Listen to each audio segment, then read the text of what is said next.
Okay, let's dive right into this. Welcome to today's Explainer, where we're going to unpack a really fascinating, highly debated, and honestly, pretty often misunderstood economic theory. We're doing a structured analysis of Jason Hickel's academic paper published in the journal Globalizations. It's called What Does Degrowth Mean?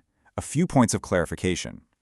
Now, as always, my goal here is to just break down this complex academic source material step by step so you can grasp exactly what this theory is actually proposing without any of the noise. To really understand why this paper was even written, we have to start with a fundamental dilemma, right? Can we save the planet while growing the economy forever? Our current global economic system is completely predicated on perpetual expansion. But, as the author points out, human civilization is currently overshooting critical planetary boundaries. We're facing down climate change and major biodiversity collapse. So, the big question is, how do we reconcile infinite economic growth with a very finite planet? To unpack this, Hickel's paper provides 5 clear areas of focus. First, the ecological growth crisis. Second, defining the degrowth concept. Third, the power of a word. Fourth, why degrowth is not a recession. And finally, decolonizing the global south. Section 1. The Ecological Growth Crisis. So to understand the crisis, we first need to look at the mainstream solution and why the author argues it's falling short. You've almost certainly heard the term green growth. In mainstream economics, the dominant claim is that we've got to continue pursuing perpetual economic growth, but we can save the environment by achieving what's called absolute decoupling.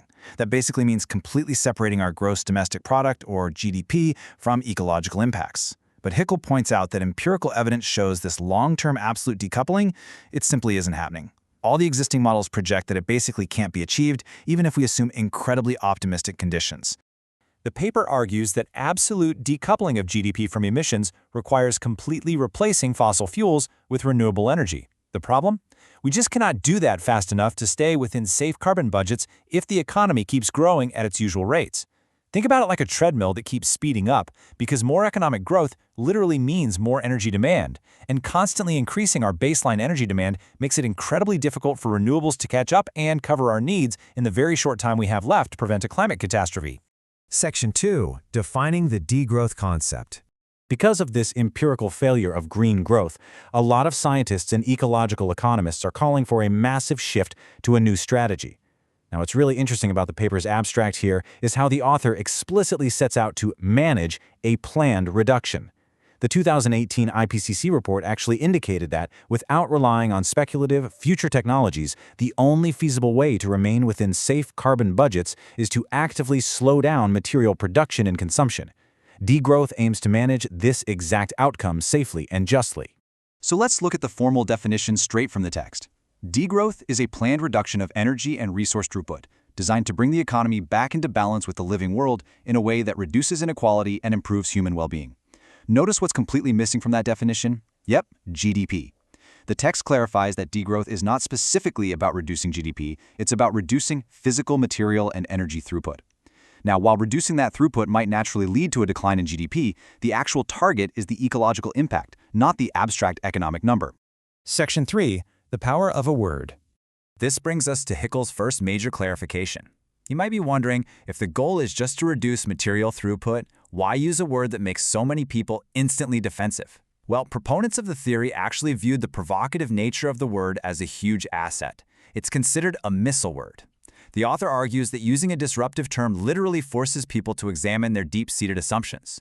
Trying to be super polite or agnostic about economic growth just leaves problematic ideas unquestioned. The word degrowth is meant to spark an intellectual transformation. You get a negative reaction first, which leads to contemplation, curiosity, and finally, a real investigation into the empirical evidence. Let's see how this builds conceptually. Hickel argues that the word growth has actually become an ideological, almost propaganda-like term. Rather than a natural, inherent good, he frames growth as elite accumulation, the commodification of our commons, and the appropriation of labor and resources. On the flip side, degrowth is presented as a positive rejection of that entire trick. It calls for disaccumulation, decommodification, and, as we'll dive into in a minute, decolonization. So, just as the word decolonization challenges the assumed good of colonization, degrowth challenges the assumed good of infinite expansion. Section 4. Degrowth is not a recession. Okay, but if we plan a massive reduction in economic activity, isn't that just a recipe for an economic crash? This is the paper's second major clarification, and it's absolutely crucial. Degrowth is not a recession. Recessions happen when growth-dependent economies suddenly stop growing. They are unplanned disasters that indiscriminately destroy socially important sectors while simultaneously empowering corporate giants, which the author actually notes happened perfectly during the COVID-19 recession. Degrowth, however, is a planned, coherent, and highly discriminating intention. It purposely seeks to scale down destructive sectors, like arms, private transportation, and planned obsolescence, while actively expanding things like healthcare, education, and care work. They are fundamentally opposite forces. So how exactly does it prevent the mass unemployment that normally comes with a recession? Well, through very specific social policies. Degrowth explicitly includes mechanisms to protect everyday livelihoods despite a scale-down in aggregate economic activity. The paper outlines several moves: shortening the working week, rolling out job guarantees with a living wage, utilizing progressive taxation to share income way more fairly, and massively expanding universal public goods like health, transit, and housing. The idea is that people simply wouldn't need massive incomes just to survive. Section 5. Decolonizing the Global South. This brings us to our final and perhaps most globally impactful clarification. How does this whole theory apply to the international political economy, specifically that North-South divide? There's a very common misconception out there that proponents want degrowth universally applied to everyone everywhere. The paper strongly clarifies this is absolutely not the case. It is exclusively focused on high-income nations. Why? Well, because many poor countries in the Global South still desperately need to increase their resource and energy use just to meet basic human needs. You literally cannot apply degrowth to economies that aren't characterized by excess resource use in the first place. To really contextualize that excess, the paper provides a staggering statistic: 92%. According to the research cited by Hickel, the Global North is responsible for 92% of all global CO2 emissions that are in excess of the safe planetary boundary. And yet, the Global South suffers the vast majority of climate change-related damages and loss of life. Furthermore, it's not just about emissions. It's about physical material extraction. High-income countries rely on a massive net appropriation of resources from the rest of the world. In fact, a full 50% of the total consumption in the Global North comes from resources extracted directly from the South. So that high standard of living in the North has an ecological impact that registers largely in the South, relying on the appropriation of their fair share of the atmospheric commons and their ecosystems. Because of this dynamic, the author makes the core argument that scaling down the North's excess consumption actually functions as a literal act of decolonization for the Global South. Degrowth in the North releases Southern communities from extreme extractivism. It removes that constant pressure applied by Northern corporations to artificially depress Southern labor and resource costs just to feed Northern growth. Most importantly, it creates the breathing room for the Global South to focus on developmentalist reforms, building economies focused on their own sovereignty, self-sufficiency, and human well-being, rather than just serving as permanent exporters of cheap labor and raw materials.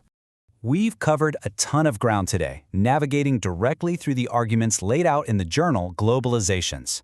We've impartially explored a highly radical, genuinely disruptive academic theory. But regardless of whether you agree with the premise, understanding this framework really matters. It forces us to examine the foundational logic of our global sustainability efforts and the very structure of international economics.